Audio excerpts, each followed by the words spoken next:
انت بجد عرفت؟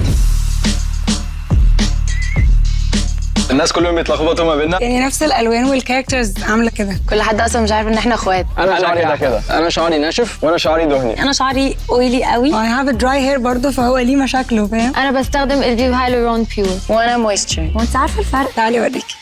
بروسس ان انا افهم شعري دي كانت طويله.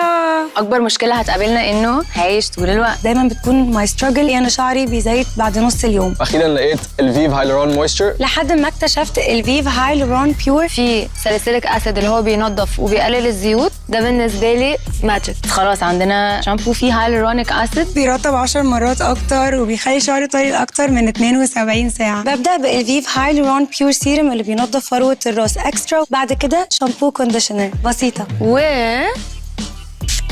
الفيف هايلورون مويستشر سيرم رشتين عليه and that's it. شعري بقى مترطب فريش ومش ملزق خالص. باي باي ويت لوك. هلو فريش هير. شبه بعض بس مختلفين. الاتنين هايلورون بس الفرق كبير.